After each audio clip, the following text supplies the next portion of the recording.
Siapa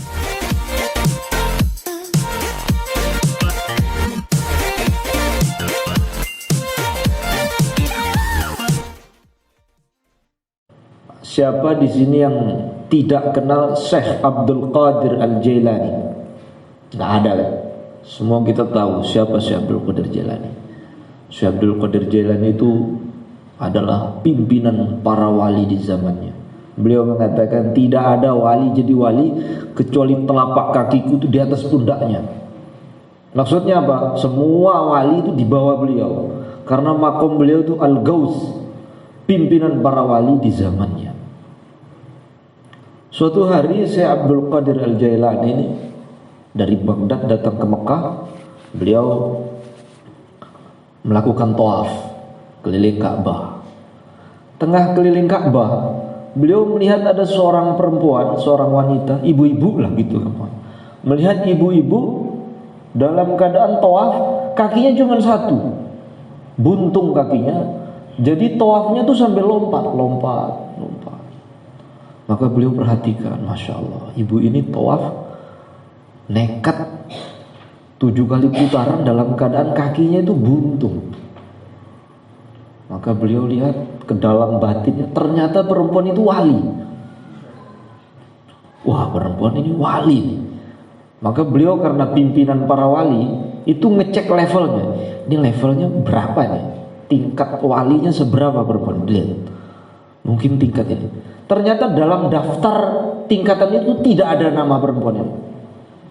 Maka beliau melihat mungkin dia level di atasnya. Ternyata namanya juga tidak ada. Oh, nggak ada. Naik lagi ke atasnya sampai beliau ngecek level yang sama seperti beliau, juga tidak ada daftar nama perempuan itu. Wah, ini walinya tinggi sekali nih. Saya kok nggak bisa tahu. Maka Allah ilhamkan di hati Syekh Abdul Qadir Jailani, kalau kamu ingin tahu makom kewalian perempuan ini, ikuti dia. Maka diikuti, ikuti. Habis tawaf, ternyata dia pulang ke rumah. Sampai di rumah, ternyata dia tidak buntung. Oh, bisa. Ternyata nggak buntung. Wanita itu ternyata punya anak tidur di atas pangkuannya. Karena dia ingin tawaf, dia khawatir anaknya ini bangun. Karena rasa sayangnya dengan anaknya tersebut, dia copot kakinya dengan karomahnya untuk tawaf. Maka Allah mengilhamkan kepada Syekh Abdul Qadir Jailani, dia ini jadi wali karena rasa sayangnya dengan anaknya. Jadi perempuan itu, padahal itu sayangnya wanita kepada anak itu kan fitrah kan? Itu kalau karena Allah itu bisa jadi tinggi sekali makomnya. Maka kalau antum lihat wali jadi wali itu karena memiliki rasa sayang kepada umat, rasa sayang kepada makhluk Allah.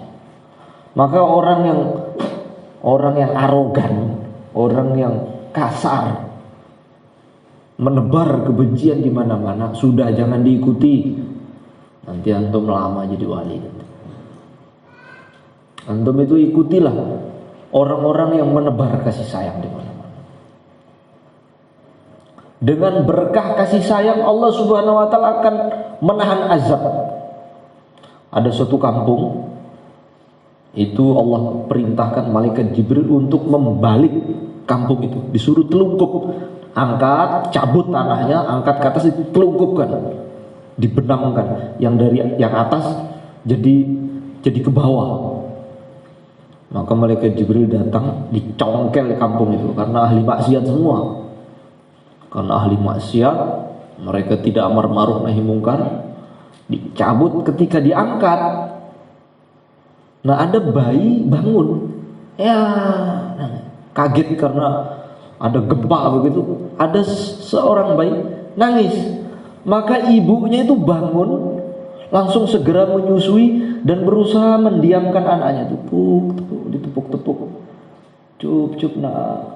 Maka Allah Subhanahu wa taala mengatakan malaikat Jibril, kembalikan kampung itu seperti semula.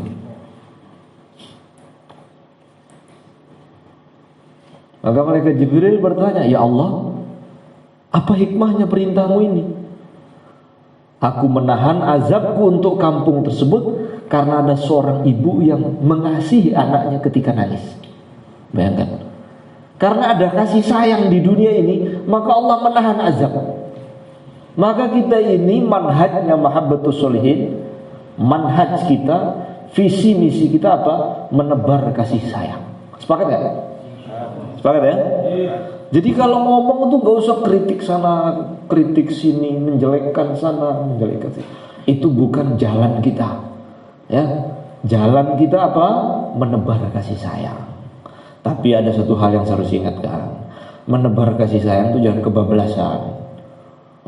Ada perempuan di bis bangku kosong sakne rek, bukan sakne nek kuwi iku maksiat. Saya habis ngaji menebar kasih sayang, ya saya duduk di sini, kasihan dia sendiri. Itu bukan kasihan. Itu bukan kasihan, itu namanya menzolimi diri sendiri. Karena tidak ada kasih sayang di dalam maksiat.